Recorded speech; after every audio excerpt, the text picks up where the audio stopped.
Hey guys, my name is Jakub. Back in July, I had the opportunity to travel to Congo in Central Africa to film a documentary about elephant and wildlife protection. Without over-exaggerating, it was the most challenging yet most rewarding experience I had so far. So in this video, I would like to share with you 5 lessons that I've learned through this experience, and I promise you that these tips will help you become better filmmakers.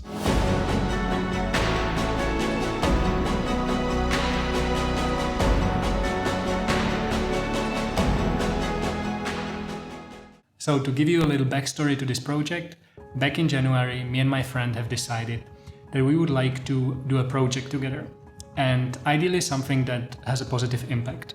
My friend had a list of different people from Czech Republic that achieved something in their life, and first on the list was Arthur. Arthur is a biologist and conservationist who focuses on elephant protection and wildlife protection in Central Africa. And so when I saw him on the list and I did a little research on his story, I was sold. From there, we started to look for potential partners that would be happy to support us and to sponsor the project. And after about 2 months and a lot of sent emails, we managed to find one. Fast forward 2 months, we are on our plane to Congo. We've spent around 2 weeks in Congo, tracking elephants, sleeping in the jungle, cooking on fire, going down the rivers on kayaks, speaking to local hunters. And to me, it was definitely the most adventurous experience I ever had. Now, not only I've never filmed anything of this length or type, but the harsh environment and a complete change of script added to the overall difficulty of the project. However, looking back at it, this was the exact reason why I learned so much. Being out of my comfort zone and being forced to adapt in such harsh conditions. And now, without further ado, let's jump right into the 5 lessons that I've learned. Tip number 1, hold your shots longer and make slower movements with the camera. Now, this is something that I've already been practicing on short form projects, but with this particular project, it got completely different weight. Usually I hold the shots for maybe 10 to 15 seconds. And if you're cutting something that will be 3 or 5 minutes overall, 3 or 4 seconds of good footage are usually enough. But with this project, it was different because the project was longer. And so when I sat down to actually edit the film, you have no idea how many times I wished that I would have a few more seconds of footage to work with, or that I wouldn't move the camera suddenly and that way the shot was unusable.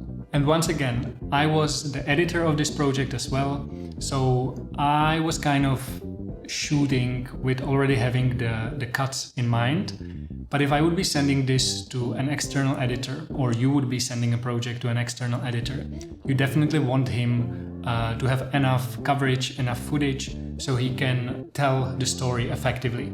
The second lesson that I learned ties down very closely with the first one, and it's about letting the situations develop in front of the camera.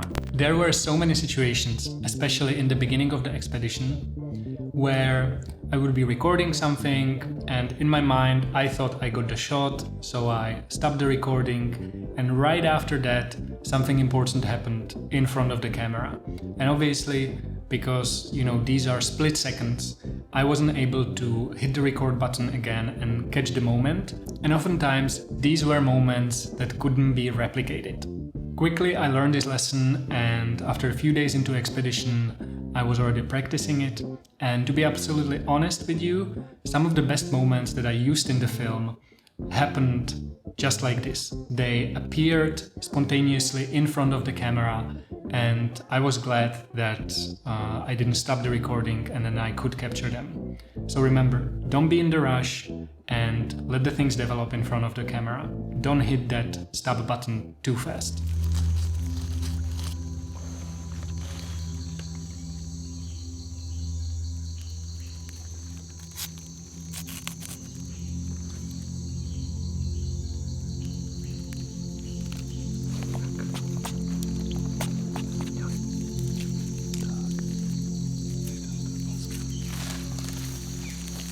As a director, you don't want to have a film that is just a mix of random shots. And I'm not talking only from interview perspective, obviously, but also from the visual storytelling perspective. And so tip or lesson number 3 that I learned is try to think in scenes. And this is something that I've been already doing throughout the expedition, but I think it's a very important lesson, especially for beginners. Scenes in your film will help you tell a better story, but they will also pull the viewer in a little bit more. So whatever you're filming, try to think in scenes, try to capture a mix of wide shots, close-ups, medium shots, maybe some inserts, and don't forget establishing shots. I thought that I was filming enough establishing shots, but later on in the edit I wished I had more. So maybe make a little list of, let's say 5 or 6 different shots that you want to capture from every scene, and try to follow that list and make sure that you captured what you needed. And of course, I understand that sometimes it's not possible, and that was the case here in Congo as well, because things just happen so fast, or you're moving, you're in the car, you're on the boat, but as much as you can, try to think in scenes and try to capture scenes so your film is more coherent and the storytelling of your film is much better. Okay, so tip number 4 is very important, but it might be hard to swallow for some people. And especially on this project in Congo, it was such an important lesson for me. So the lesson is, your character is your co-director. What happened in Congo was that we had a certain idea for a film in our mind. We came with that idea to Congo, but when we arrived, we quickly realized that everything is completely different.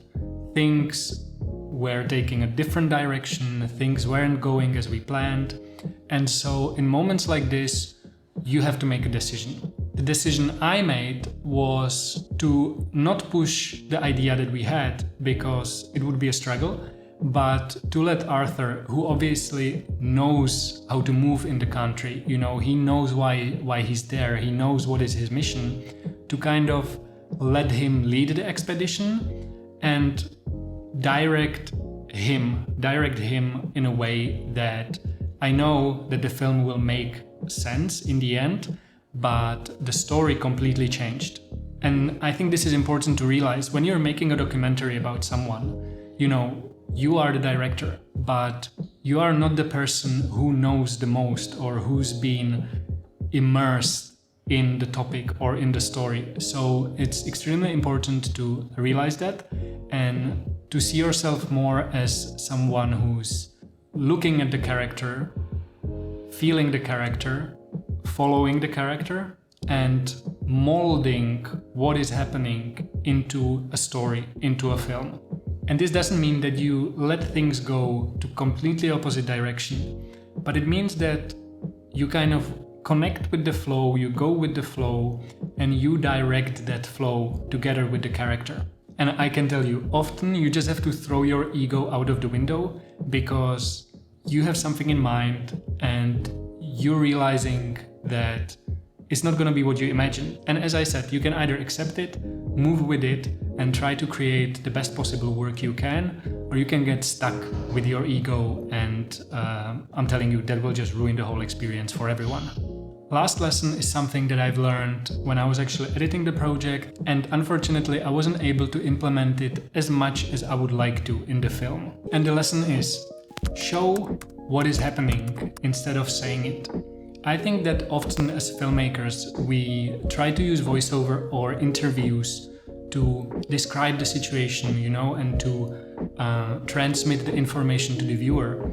But what I found out when I was editing the film is that often it's so much more effective to show what's happening, show the sequence, show the scene, maybe add some ambient sound effects. First of all, what it does, it switches the attention of the viewer because, maybe from a voiceover or an interview that he's hearing, you suddenly go into this bit more immersive experience of just seeing and listening. And second of all, it will pull the viewer in, and if you've done it well, then it will most likely make the viewer connect with the character as well. If you look at more advanced documentaries or longer documentaries, it's something they do very often, and in movies too. Oftentimes you will only see things as they're happening on the screen, or you will hear some dialogues. So try to bring this a little bit more filming approach to your next documentary, and I can promise you that it will elevate the overall project. Ça sera comme ça. C'est fermé. Maintenant c'est fermé. Vous venez Ouvrir. ouvrir comme ça. Maintenant, Sortir. Changer. Et puis repartir. vous pouvez fermer carrément. Et il faut voir aussi. C'est bon. Maintenant je vais jusqu'ici. Jusqu'ici comme ça, cliquer. Alright guys, that was it. Here's just a quick recap so you remember. First of all, hold the shots longer and don't move the camera too fast. Second tip, make sure that you let things develop in front of the camera. Third tip, try to think in scenes when you're shooting so your visual storytelling improves. Tip number 4, difficult to swallow. The character is your co-director, so listen to what he has to say and try to direct him and the flow of the film. And the last one, show things instead of using voiceover or interview.